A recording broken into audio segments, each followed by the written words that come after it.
Realidades que ninguém te conta sobre a área de tecnologia. Eu, quando entrei na faculdade de Sistemas de Informação, gostaria de saber sobre esses pontos. Então, se você se interessa pela área de tecnologia, sistemas de informação, se inscreve aqui no canal, porque eu sempre trago conteúdo para vocês relevante relacionado a essa área. Eu realmente gostaria de saber sobre esses pontos quando eu entrei para uma faculdade de sistemas de informação. E eu quero deixar claro aqui que isso não me desanimaria da área. Eu não acho que a opinião de outras pessoas deve interferir de maneira tão relevante na sua vida. É lógico que se 1% do que eu falar aqui nesse vídeo te ajudar a entender um pouco mais sobre a área, eu estou cumprindo a minha função. O primeiro ponto que eu separei aqui para a gente conversar sobre nesse vídeo é justamente a realidade onde a maioria das empresas no Brasil não vendem tecnologia. A gente tem o costume de entender a área da tecnologia como se fosse algo pautado pelos americanos, sem entender a própria realidade do nosso país. Ah, mas o mercado de tecnologia é um mercado global. Sim, o mercado de tecnologia é um mercado global, mas além de fazer uma faculdade, além de saber uma linguagem de programação, além de entender tecnologias e processos que envolvem a tecnologia, mas quanto tempo você vai precisar estudar inglês? Eu acredito que mesmo que você tenha um nível intermediário de inglês, você vai precisar ir de 1 ano, justamente para entender o inglês da forma que você precisa para utilizar em entrevistas em empresas gringas. Então, galera, não acreditem em caminho fácil. O caminho fácil, ele não existe. Ele vai te trazer muito mais prejuízo do que lucro. E isso pode prejudicar muito a sua carreira se você pensa nisso dessa forma. A maioria das empresas no Brasil, elas se envolvem com produtos ou serviços, ou seja, são empresas que vendem algum produto ou vendem algum serviço. Sendo assim, elas vão utilizar a tecnologia sim, mas elas têm a tecnologia como um papel auxiliar, um papel secundário. Elas não vendem tecnologia. As empresas de comunicação, por exemplo, que estão associadas às redes sociais, como o X, como o Instagram, como o Facebook, elas utilizam a tecnologia como base, mas vendem publicidade dentro de seus softwares. Isso tudo é e são pontos que você precisa entender se você pensa em entrar na área de tecnologia. O segundo ponto é justamente que a tecnologia no Brasil é vista como um gasto e não como um investimento. Eu falo isso por experiência própria. Eu trabalhei não na área da tecnologia em uma empresa, mas numa empresa que faturava aí mensalmente pelo menos 20 milhões de reais, e todas as empresas de médio e de grande porte, elas veem a tecnologia como um gasto. E se elas têm essa visão, como entender que ela vai observar a tecnologia e colocar todos os seus sistemas e tudo relacionado à eficiência em, por exemplo, plataformas terceirizadas? Então, provavelmente ela vai terceirizar esse serviço, ela não vai ter um programador dentro da sua empresa, ela vai terceirizar esse serviço para outras empresas que já têm o core mais relacionado a isso. Então, isso também é um entendimento um pouco complicado, mas que você precisa perceber quando você escolher entrar para a área de tecnologia. O terceiro ponto é que empresas que vendem tecnologia estão associadas a um mercado de risco. Eu falo isso porque eu também estudo muito sobre geopolítica, sobre empresas, e eu entendo que a tecnologia em si, ela está associada a um mercado de risco a partir do momento que empresas relacionadas à área, elas não utilizavam ali a sua receita como uma forma de captar investimento. Então, antes das empresas de tecnologia bombarem, como foram as redes sociais, como foi o próprio Google com seu mecanismo de buscas, uma empresa, para fazer um IPO, uma oferta pública de ações, né, tornar suas ações ali públicas para investidores comprarem, elas precisavam ali mostrar através do seu DRE, através do seu demonstrativo de resultados, que elas já tinham receita, que elas já tinham ali ancorados os seus processos. E isso mudou muito com as empresas de tecnologia vindo com esse paradoxo do futuro,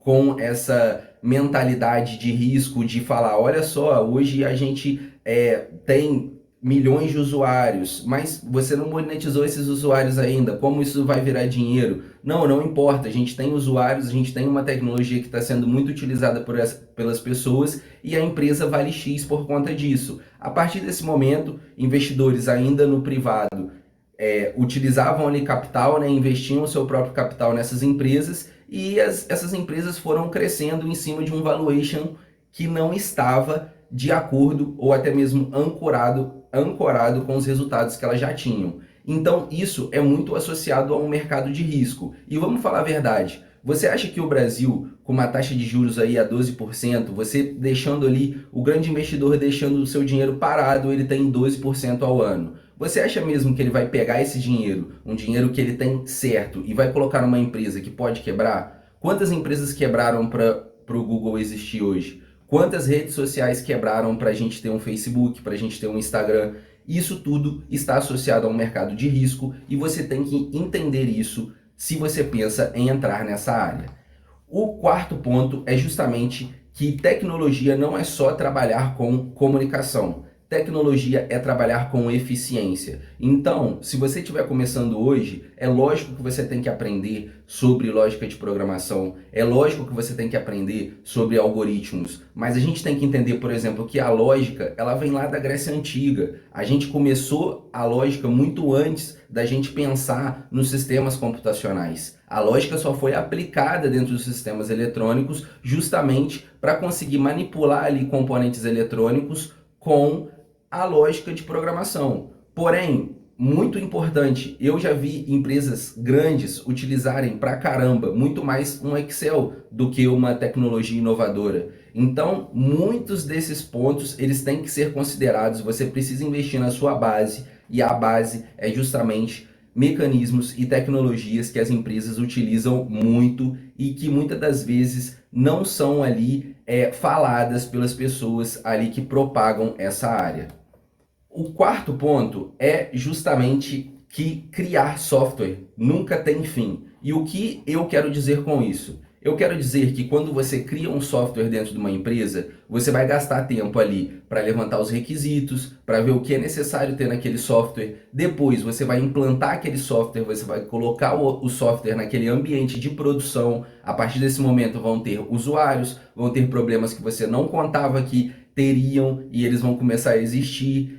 Você vai ter que dar manutenção nesse software em produção e na grande realidade esse ciclo nunca tem fim. Você sempre vai ter novas versões, essas novas versões vão corrigir problemas, novos problemas vão surgindo. Então, realmente, criar software não é uma linha reta, é justamente um ciclo, porque você vai sempre ter que dar manutenção nesse software. E é lógico que muitas das vezes, dar manutenção não vai precisar de tanta mão de obra quanto criar esse software. Então, dentro desse ciclo, vão existir layoffs, vão existir demissões, novas contratações, justamente porque à medida que novos problemas vão surgindo, à medida que outras coisas que você quer ali colocar dentro daquela solução vão precisar de outras habilidades, você vai precisar contratar pessoas diferentes. Geralmente, uma pessoa que estava envolvida na criação, ela pode não ter as skills necessárias para estar ali dando manutenção no software. Se você quer colocar alguma outra coisa, você vai precisar de outras habilidades, de outras formações, e isso tudo cria esse ciclo que realmente faz com que a criação de software nunca tenha fim, mas que envolva essas variações que muitas das vezes a gente não consegue medir. Não é uma medida quantitativa, é uma medida qualitativa. E por último, mas não menos importante, nós temos a realidade onde as empresas terceirizam os seus sistemas, que são chamados sistemas de planejamento empresarial. E eu deixei aqui justamente para a gente entender um pouco mais que esses sistemas nada mais são do que softwares de gestão empresarial que servem para automatizar processos manuais, armazenar dados e unificar a visualização de dados. Então, uma empresa que tem ali como core, como principal função, vender um produto ou um serviço, ela não vai criar um departamento de TI dentro da empresa para criar um software que vai fazer a gestão ali dos setores, o setor de logística, o setor comercial, o setor de marketing, o setor financeiro. Ela vai terceirizar isso, ela vai comprar isso de uma outra empresa. Hoje, a empresa que a gente tem mais conhecida mundialmente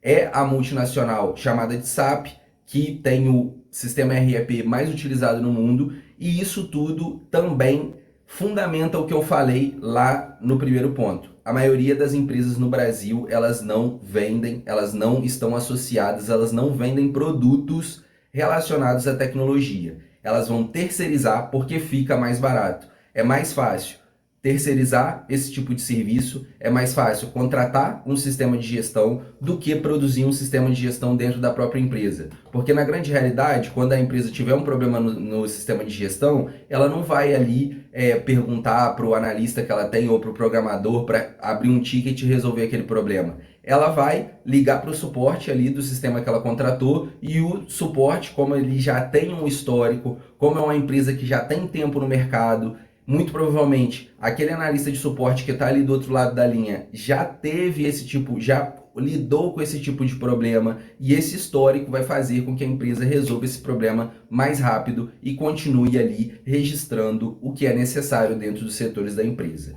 Eu quero nesse vídeo que você entenda que a área da tecnologia é uma área um pouco mais complexa do que o que te vendem por aí. Não está associada só a criar software, existem várias outras áreas, mas também ela pode trazer muitos pensamentos que você precisa ter antes de analisar qual é o melhor caminho que você deve seguir nessa área. Bom, esse foi o vídeo de hoje, eu vou ficando por aqui e espero você no próximo vídeo.